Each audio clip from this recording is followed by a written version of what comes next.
So Jujutsu Kaisen 242 just dropped, and holy moly, it's a legitimate acid fest. Like, what happens in this chapter is literally just Gege shouting, "Fuck it, we ball," putting pen to paper and drawing whatever the fuck just comes to his mind. And quite frankly, I respect it. It's kind of baller, can't lie. But you know what's kind of baller? Subscribing to this YouTube channel. Studies show that subscribing to this YouTube channel contributes to massive PP energy growth. And also, for extra PP bonus points, consider following me on Twitch, because every Thursday I'm now going to be doing watch parties of the new Jujutsu Kaisen episodes going forward. And also, we might be streaming more on Twitch in general, so follow me on Twitch for that kind of stuff. Anyway, this chapter, as I said, has a lot before. It has a lot of craziness in it. We have Nurse Jaku, which, by the way, has spawned an incredible and an increasingly large amount of Kenjaku fan art, and honestly, I have seen way more of Kenjaku's titties than I ever thought I would have in the past couple of days, so that's a thing now. Anyway, but overall, this chapter largely entails Takaba literally just messing with the reality of the world, simply just to fuck with Kenny with whatever this fight is happening, whatever is happening in this fight right now. However, a couple of bite-sized pieces of information within this chapter that you might have just overlooked, and they've helped me come up with yet another stellar dynamic weeb crackpot theory, and they actually legitimately lead to a Gojo Satoru comeback. Not a revival though, by the way, not a revival, an actual comeback. So I need you all to buckle your seatbelt, get on board the fucking crackpot crazy train, because we are cooking. This chapter did just show us just how deep Takaba's powers can actually go. The power of the comedian is an ability that Takaba isn't actually aware of, but it's an ability that allows Takaba to bring forth into reality whatever the fuck he finds funny, except for, like, you know, death, because red is taboo. This chapter demonstrates just how far this ability can actually go. Takaba creates entire scenes, vehicles, and even game shows in his fight against Kenjaku, and even people, which is very relevant. With Kenjaku even noting, if this goes on, I'm gonna lose. For him, these are just nothing but simulations, but the damage that I'm taking through these simulations is all too real. This is a battle that cannot be resolved with violence. Until his love of comedy has been satisfied, this won't end. Kenjaku openly acknowledges that he is gonna lose this fight at this rate, because Takaba is creating simulations of comedy sketches that are slowly but surely putting Kenjaku in a blender. They are piling up damage on Kenjaku right now. But it's this piece of information here. It's this one is not the main one, it's this one, and I want you to focus on this one, because this one, Kenjaku states the following: this technique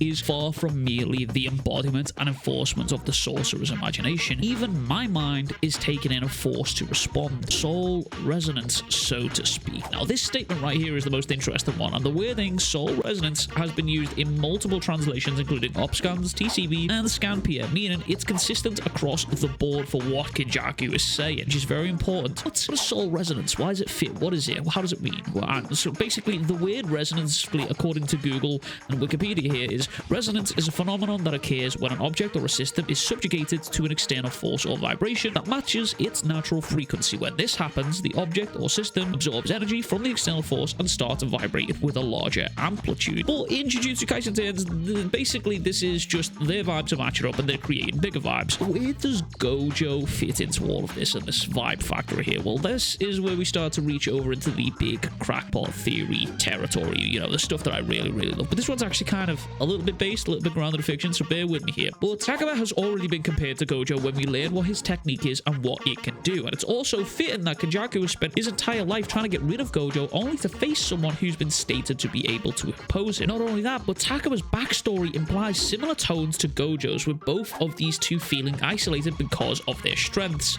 And on top of all of this, Takaba was present when Gojo was freed. And I'm also on the theory that Takaba has affected the story in some way and will continue to do so, which for a while I didn't really have any evidence for other than these two panels. One of him saying interesting trivia of Gojo disappearing when the prison realm is gone, and then two, him actually apparently saving Hana or Angel by just being present. But again, where does Gojo fit in here? Well, there's this theory flying around right now that upon witnessing Takaba's Dogizo, Kenjaku was actually confusing his own memories for Geto's memories, saying that I didn't reach this level until I was in my late 20s. Now, for a dude who's around 1,000 years of age, remembering your late 20s is kind of stretched, but Geto conveniently died in his late 20s, which is kind of, you know, where the theory stems from. And we know this is something that's happened to Kenjaku before, with Geto once again trying to attack Kenjaku in the middle of Shibuya, and then Kenjaku catching himself acting like Geto again at the end of Shibuya. It's not something that's not happened ever, it's something that has happened more than once. Right now, we get confirmation realization that Takaba's technique is actually affecting the soul. And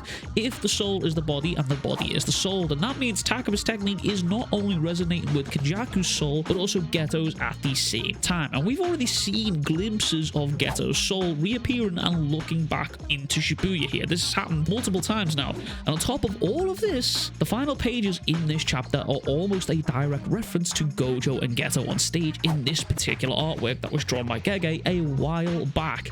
And then on the top of all of that, the icing on the cake, the cherry on top, according to Mayamura, the guy who leaks the chapters every week, very reliable leaker, Gege's author comment for this week's chapter, it was, "Don't worry, next time I'll change this starting positions," which seems, could be copium from my part, I will acknowledge that, but it seems to be a direct reference to Gojo and Geto and the artwork that was previously mentioned. What is more interesting about this is we see Kenjaku on stage here, but we don't get to see who's walking up to greet him. We only see a foot and a hand, and for a while now, since this fight has started, a lot of people have been on the train that Takaba will just get bodied and have zero impact. However, Takaba's character, he was never just going to kill Kenjaku. Let's be real here. That's not what his character is about. He even states in the last chapter that he just wants to make Kenjaku simply laugh his guts up. And it's because it's against his code. He doesn't believe in killing. Red is taboo. However, that doesn't mean he couldn't have a lasting effect on Kenjaku or the series as a whole. Say, for example, putting Kenjaku face to face with someone who had just watched be killed at the hands of Sukuna. I think it would be a pretty cruel twist of fate to have Kenjaku come face to face with Gojo as a result of Takaba's technique. And what is Gojo if not a joker and a comedian? This dude, even at the most serious moments, could not help but make jokes at his expense or others. So if this theory turns out to be true, it would explain why Gege suddenly just switched up perspectives over to Kenjaku and Takaba and their fight and their scuffle, rather than showing Yuji and Higuruma and this Sukuna here. It would be very, very interesting. It would also match up the timelines of why Gojo just died right here. We're in the past now, watching Kenjaku spectate this death and having Takaba affect Kenjaku in this way. But just a theory, Jujutsu theory. Yes, I'm mad pat now. But anyway, that's everything from me. I hope overall you enjoyed this video. Overall, I've been heavily enjoying these chapters recently. This Takaba vs Kenjaku stuff has been a pleasure to watch. Also, if you didn't know, every Wednesday morning I stream right here on my YouTube channel to experience the leaks firsthand with you guys. And starting from last week, yesterday technically, every Thursday going forward, I'm going to be streaming the new Jujutsu Kaisen episodes over on my Twitch channel. We're going to be doing an official watch party where we can actually watch the episode, so go and follow that. And as always, I will catch you guys all in the next one. Much love, big kisses, peace.